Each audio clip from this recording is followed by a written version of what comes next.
Hey everyone, welcome back to Calc 3.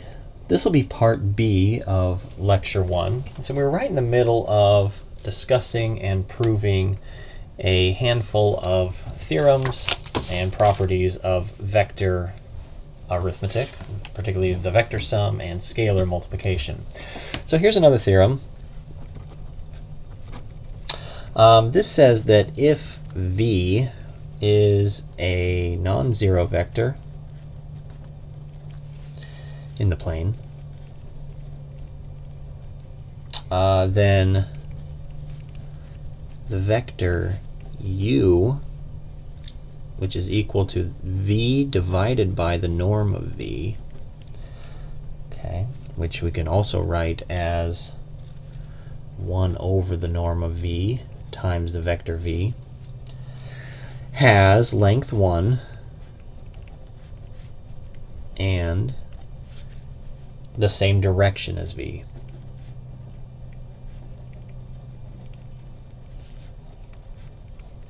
Okay, so this is really handy. This means that any vector, we can find a unit vector for any vector using a procedure like this, right? So if v is my given vector, it's not a unit vector, but it's going to have some direction, also clearly some magnitude. If I want to find a vector that is a unit vector with the same direction, then I can use this process. So basically take the original vector v, divide it down by its length, and I get a unit vector in the same direction. Okay, let's prove that this is true. Let's prove this one.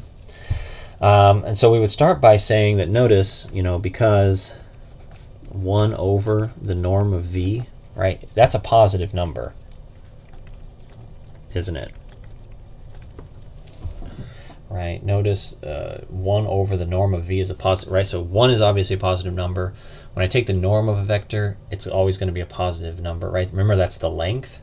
So length is, typically a positive quantity, and in the case of vectors, we would want to think of length as being positive, right? And so because 1 over the norm of v is positive, and we would say that u is equal to 1 over the norm of v times the vector v, it's going to be clear that u would have the same direction as v.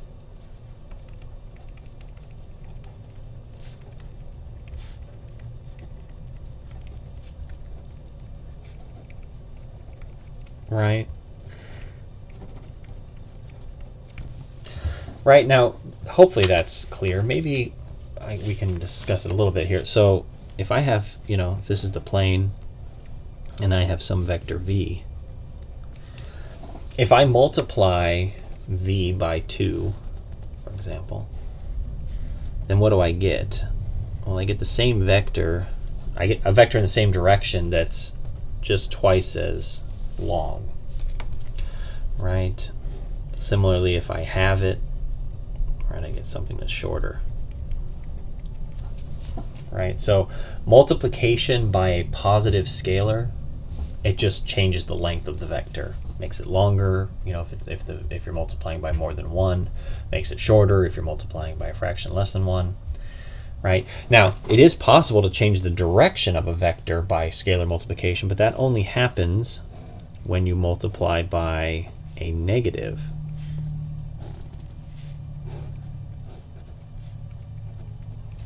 Right? If I multiply by a negative, it can flip it the other direction. Right? But so long as the scalars are positive, then all it does is lengthen or shorten the vector. It has no impact on the direction. Okay, so that's the idea here for the first part, right? So this 1 over the norm of v is a positive number. Right? It's a positive number. If the norm of v is greater than 1, then this will shorten the vector. If the norm of v is less than 1, then this scalar will lengthen the vector, right? But in both cases, the scalar you're multiplying by, 1 over the norm of v, is positive, so it's not going to impact the direction, right? So u and v will have the same direction, okay, under this procedure. Now, what about the magnitude? Okay, so to see that the norm of u, the length of u, magnitude of u, is equal to 1, here's how we can do it. So note that. Okay, so we start with the norm of u, and let's just write out how we've defined u. So u is going to be 1 over the norm of v times the vector v. Okay.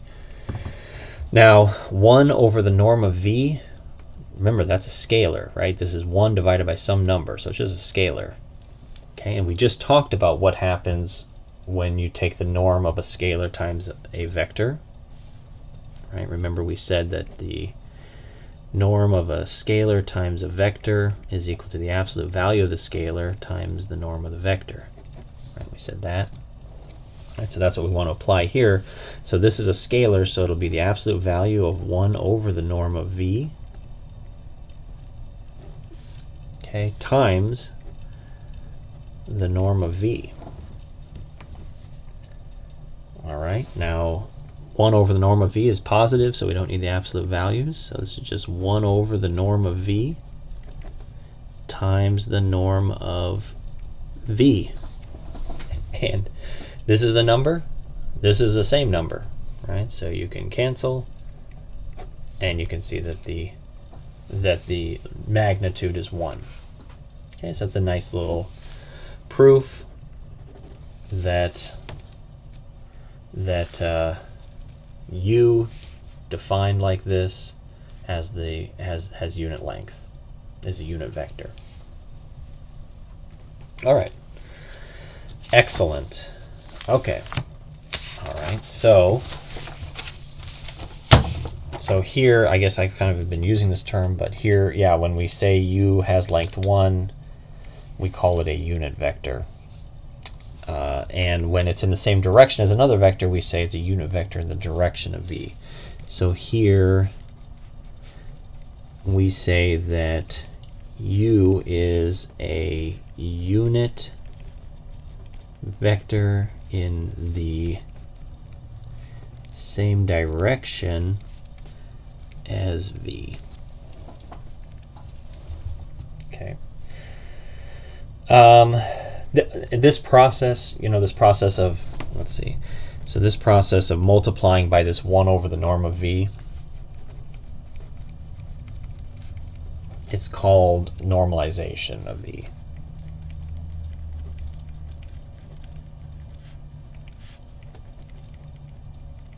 Okay, so basically this, when I multiply times the norm, 1 over the norm of v times v, this normalizes v. Okay, so that's just terminology that we'll hear again and again as we get deeper into this. Okay, so let's do an example using this process, kind of see how it works in practice. Let's find a unit vector in the direction of v equals -2, 5. Okay, so we're looking for a u where u is basically v divided by its norm. Okay, and so we can kind of write this in here. So this will be -2, 5. And what's the norm of this vector? It'll be -2 squared plus 5 squared and the square root of that. So it'll be -2, 5 divided by square root of 29, I think. So this will be 4 plus 25. Yep, square root of 29. So that's 1 over the square root of 29 times -2, 5. Right. So remember, this is the scalar. Right. So scalar multiplication. Right. When we write it like this, it doesn't make a lot of sense to us yet. This sounds like you're trying to divide a vector by a scalar, and we haven't really talked about that. We certainly haven't talked about using it in this form. So just keep in mind that this is just one way to write. The numerator is this vector, the denominator is a scalar. It's really just scalar multiplication, though. So this would be -2 over the square root of 29, 5 over the square root of 29. right? And so this is your vector in the same direction as v. Right, now let's confirm that this has unit length. How would we do that? Well, we could take the norm of it. The norm of negative 2 over the square root of 29 and 5 over the square root of 29. What's that norm? Well, we just have to square the components, add them together, and then take the square root of the sum. Okay, and so we can do negative 2 over the square root of 29 squared plus 5 over the square root of 29 squared. And then we take the square root of that. And so this would be, so this is 4 over 29, isn't it? Right? 4 over 29, and then this is 5 squared is 25 over 29. Looking good. And you get 29 over 29, square root of that's a 1. Okay. All right. Very good. Okay, so we've talked about what a vector is, different ways to represent vectors. We've talked through vector arithmetic. We talked about the norm of a vector a fair amount, how to normalize a vector, right, by taking the vector and dividing by its norm. You get another vector which is normalized, meaning it has unit length and it's in the same direction as the original. Okay, let's talk next about standard unit vectors. Okay, so the standard unit vectors. Okay, so the unit vectors 1, 0, and 0, 1 are called the standard unit vectors in the plane.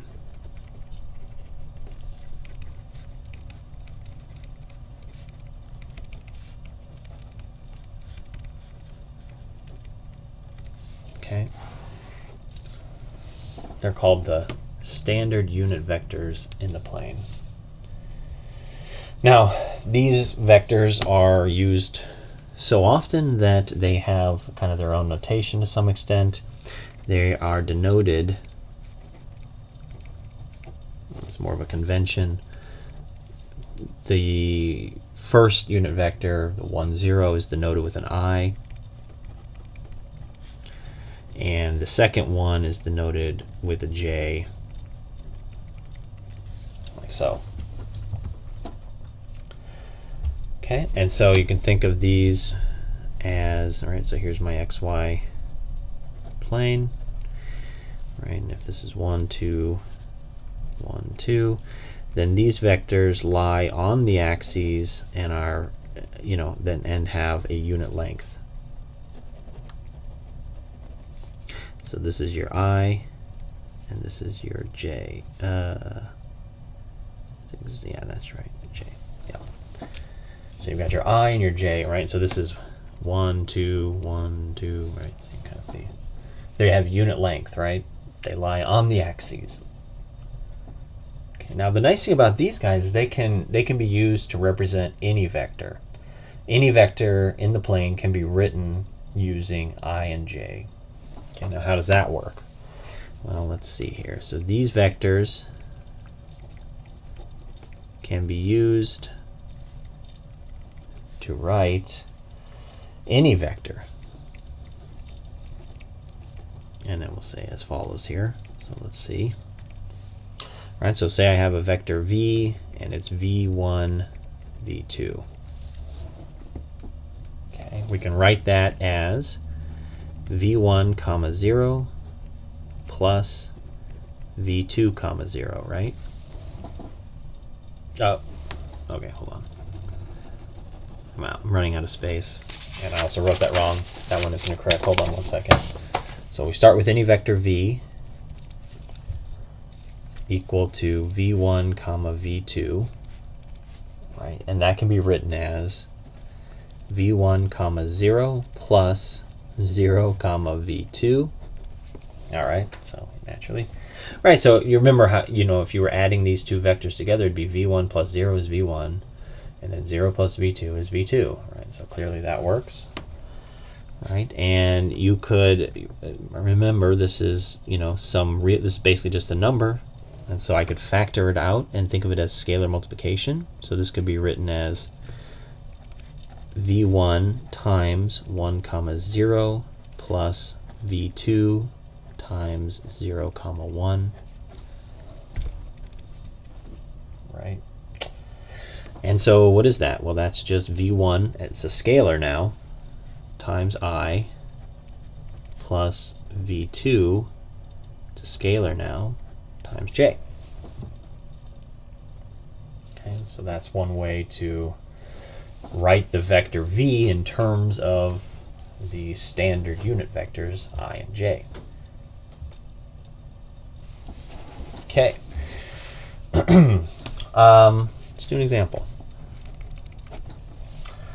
So we'll let u equal a we'll let u be a vector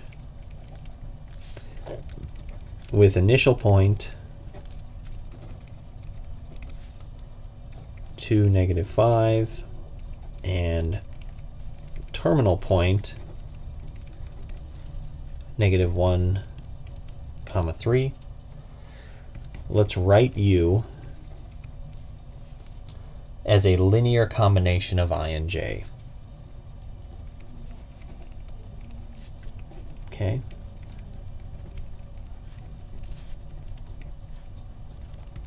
Okay.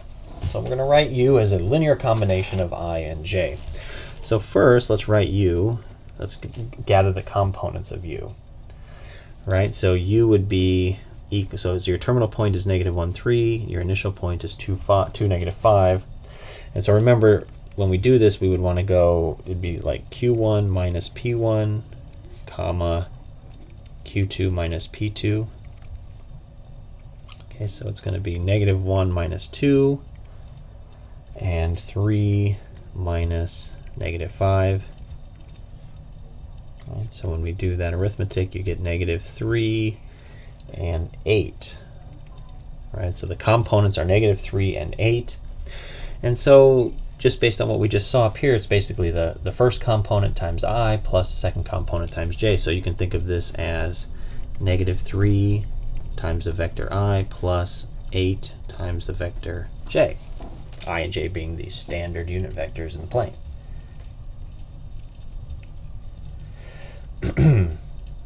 All right. Very good. That's very cool. Okay, let's do another example. So given u above, right, the one we just did, and v, let's say, is equal to 2 times the vector I minus the vector j, let's write w, which will be equal to 2 times u minus 3 times v, as a linear combination of I and j.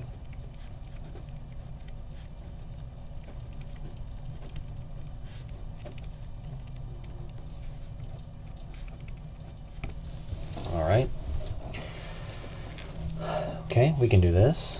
So w, we're saying, is equal to 2 times u minus 3 times v. Okay, so what was u? Well, that was what was above, right? And so u is -3i plus 8j. Okay, and we want to subtract from that 3 times v, which is given up here as 2i minus j. Okay, we want to figure out what all that amounts to. Well, this is, you can basically just multiply through here, so you get -6i plus 16j. Right, that's this piece. And then it's going to be minus 6i plus 3j. Right? Okay, we add the i's and we add the j's. And we get -6i minus 6i, so we have -12i. And then 16j plus 3j, 19j. Okay, and so there you go. Now, it's also possible to write all of this, to convert all of this back into, regular components without standard unit vectors, and combine them that way, and then rewrite them as standard unit vectors. But I think the point in doing it this way is to see that it basically works the same way. If you have negative 3i plus 8j, it's another way to write negative 3 comma 8, right? And if you have 2i minus j, that's another way to write 2 comma negative 1 for a vector, right? You can see if you did all of that, if you try to do it the other way, you'll get the same result. Okay. Very good, very good. All right. Next up.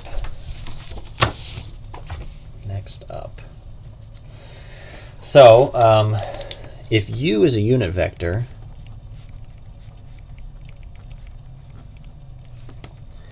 such that theta, or talking about an angle, is the angle from the positive x-axis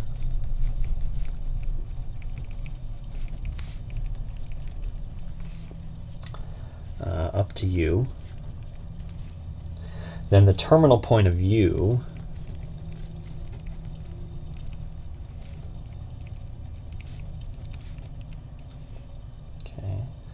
lies on the unit circle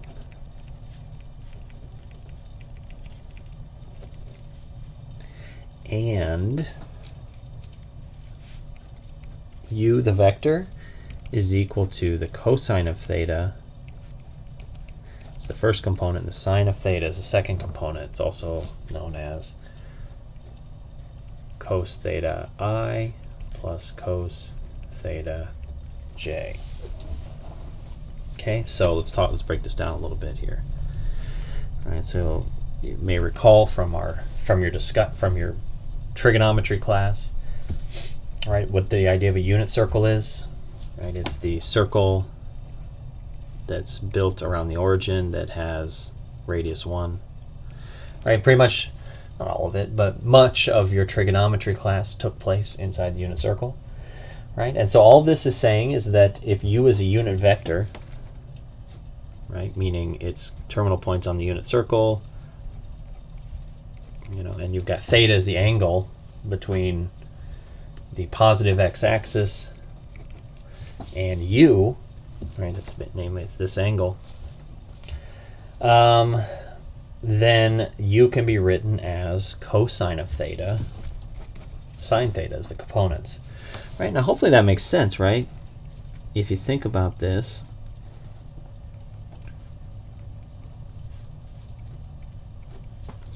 right, remember this is your sine of theta on the unit circle, this is your cosine of theta. Okay, remember the u is just it'll be u1 comma u2, right, where u1 is you can think of it as it's the component, but it's also the terminal point. It's going to be the coordinate of the terminal point, u1, the x coordinate of the terminal point, and u2 will be the y coordinate of the terminal point. Okay, and so that's also going to be that height, right? So that should make sense. It's basically u1 is this, u2 is that, and so u, written in standard position, is just cos theta sine theta.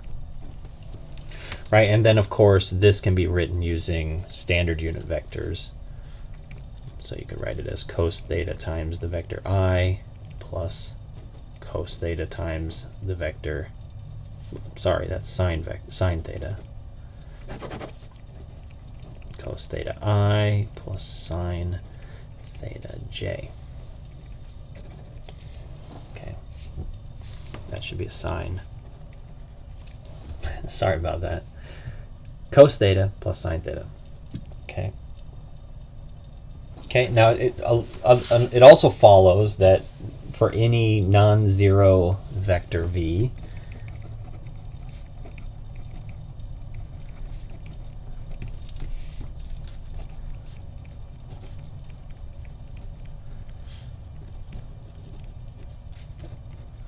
right? For any non-zero vector v making an angle theta with the positive x-axis has the same direction as u. Okay, so it also follows that any non-zero vector v making an angle of theta with the positive x-axis has the same direction as u.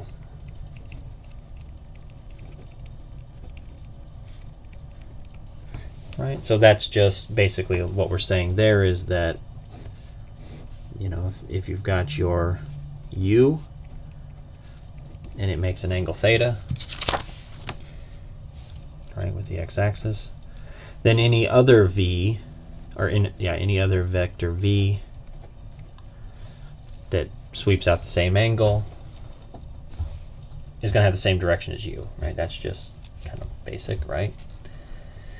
Right. So any other vector v making an angle theta with the positive x-axis is going to have the same direction as u, and we can write, what can we write? We can write v equals the norm of v times cos theta sine theta, that's the vector, that's basically u,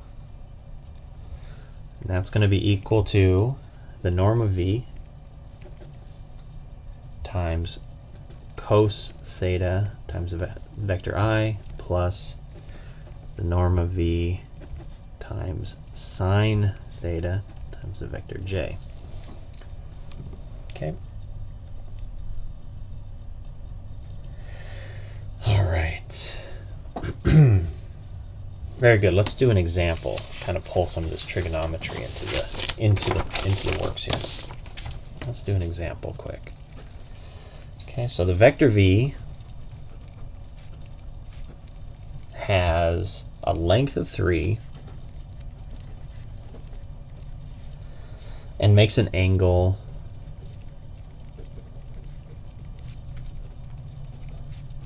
of 30 degrees, right, otherwise known as pi over 6, with the positive x-axis.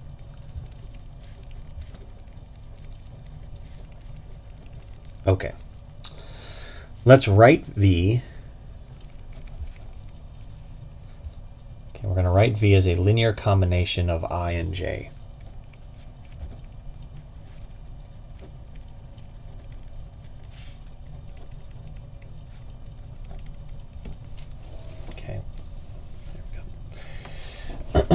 Okay, so we know that v is equal to the norm of v times cos theta I plus the norm of v times sine theta j. Okay, so what's the norm of v? Well, we're told that it has a length of 3. So this is equal to 3 cos theta I plus 3 sine theta j. Okay, and we're told what theta is. It's pi over 6.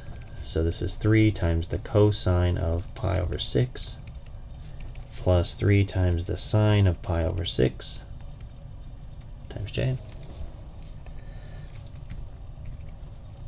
And what is cosine of pi over 6? Well, you could go and consult, you know, your unit circle if you have it from trigonometry, or you could pull out a smart calculator, or possibly memorize this one, but cosine of pi over 6 is the square root of 3 over 2.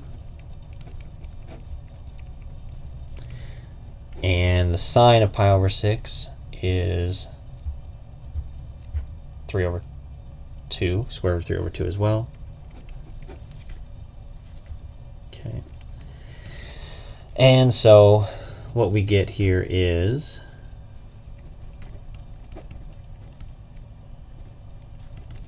three times the square root of 3 over 2 plus 3 times the square root of 3 over 2 j. Okay, I plus j. Okay, and so we've written this given vector. Well, we weren't given a vector, but we were told some properties of the vector, and we kind of plugged it into this expression here. Okay. All right, so I know that was a lot of information, right? This opening lecture. We're kind of trying to level set on vectors. So key things to remember here are what is a vector, clearly, and then how to write vectors, some of the different approaches to representing vectors, so component form, directed line segments, etc. Vector arithmetic, right? Particularly vector sums and scalar multiplication. Okay, properties of the arithmetic, right? So namely associative property, distributive property, the additive identity, zero vectors, all of those things. There's about eight or nine of them that we talked through. Okay, and then the norm of a vector, and the norm of a vector, and also standard unit vectors. Okay, those are the key things. Right, there are a few other things we talked about, namely like some of the trigonometry at the end here. These are just different ideas kind of tying everything together. Right, but these are the big takeaways. Need to be able to write vectors, add them, subtract them, multiply by scalars. We need to understand all of the arithmetic. We need to know what the norm of a vector is, and we need to have some idea of what a standard unit vectors happen to be, and how to write representing vectors using the standard unit vectors. I should put that on here too. Representing vectors using like I and J. Okay. All right, so that's where we'll end this first lecture, and when we come back next time, we'll basically take this idea of vectors in the plane and move them into three-dimensional space, which basically means we're just going to add a component to them. Okay, we'll be adding a third axis to the coordinate system, which amounts to basically just adding an additional component to our vectors, but most of the other things will remain unchanged. All right, so we'll see you all next time. Take care.